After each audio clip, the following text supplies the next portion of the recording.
saying just before the break, Angus, is absolutely fascinating, because I found myself, I know regular viewers will know this, I found myself in the middle of this because obviously we were being urged to have the booster vaccines. Now, you were also sort of blackmailed almost into having it because you couldn't travel unless you'd been fully vaccinated, and so on. Now, I have a very close family member who Renee knows now, after the booster, got myeloma, and that would then accord with what you're saying about the booster vaccine.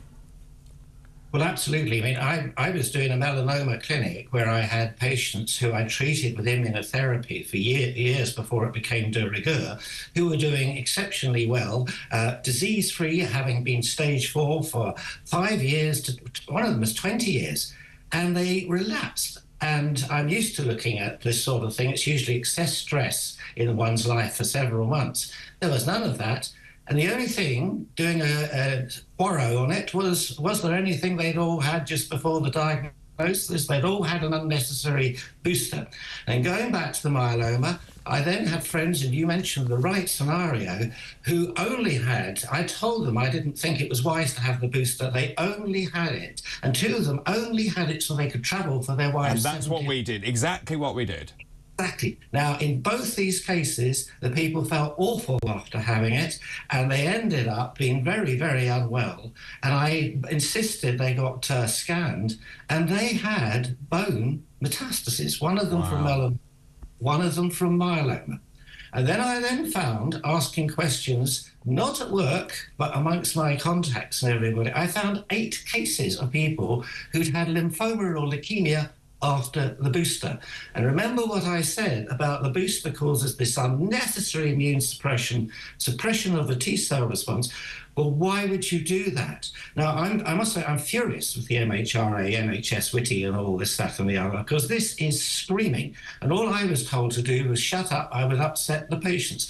But when all around the world, my colleagues seeing exactly the same thing, and they were also told the same thing, to shut up and be quiet. This is, I mean, I was carpeted for breaking NHS guidelines. And I said, sorry, the NHS guidelines are completely wrong.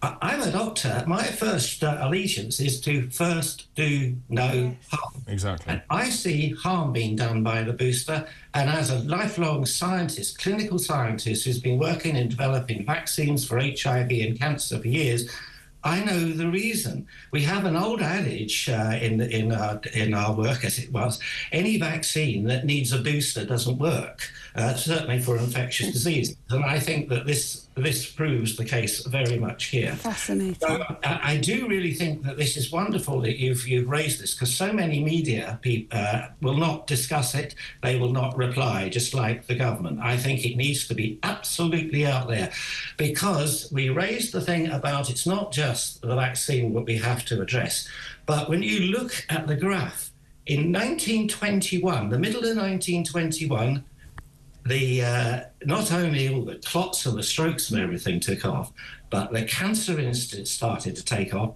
particularly in the under 50s.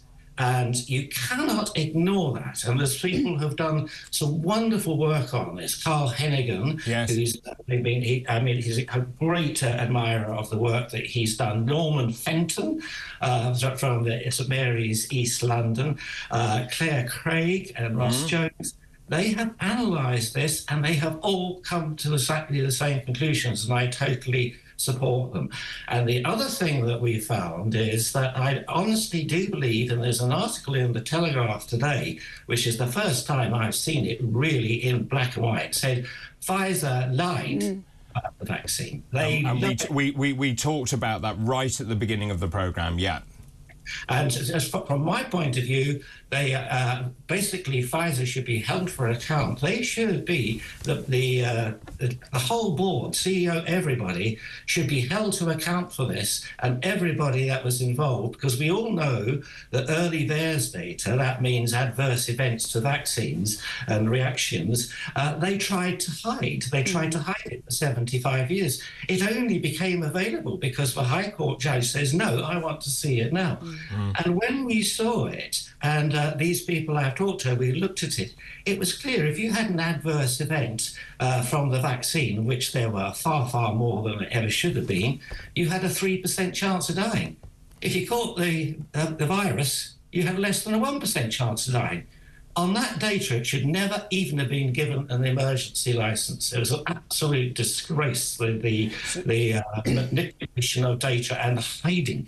And I was so horrified by this. I can't believe that people would act like this. It just goes beyond everything. I mean, I think that's absolutely right. And of course, the public did this because they were being told by medics, by eminent people, you have to get vaccinated. It's the only thing. And as you say, actually, it's coercion. You couldn't actually travel without having that vaccine. So given everything you've said, and you are an eminent man in this field, where do we go from here? What do we need to happen? Does it need to be a public inquiry? Do people need to be held responsible for what they did, for manipulating data, for not giving the public the truth? Well, I certainly think, I don't know about public inquiries because it looks like a way to push the problem into the long grass, come out with an event 10 years when it's all over. I think there needs to be accountability held. It's clear that we got things that are very wrong. It's clear that the vaccine is still causing problems. And I saw in a clinic this week, 2 people present with cancers. Neither of them should have had that. Again, they both had an unnecessary booster, one of them to travel and the other because they were told they were at risk and they developed these cancers. It is going on. You must banish all these vaccines now because they're doing so much damage. The second thing, we must banish messenger RNA technology because I told you about how it causes immune suppression, but it gets even worse, and I don't want to go into that. We know enough about messenger RNA technology. They should never be used for infectious disease vaccines. And you have Moderna and Pfizer and all these companies pushing them. It should be banned. Our own government is giving money to Moderna to produce vaccines for the future. And I would never allow messenger RNA vaccines. Some of these people higher up shout at me, what do I know? I'm just an oncologist.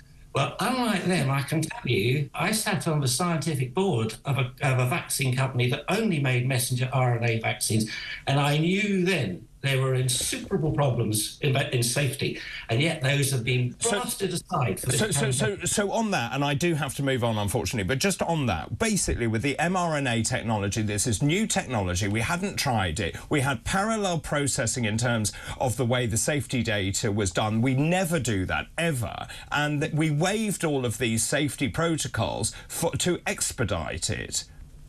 Absolutely. That's what happened.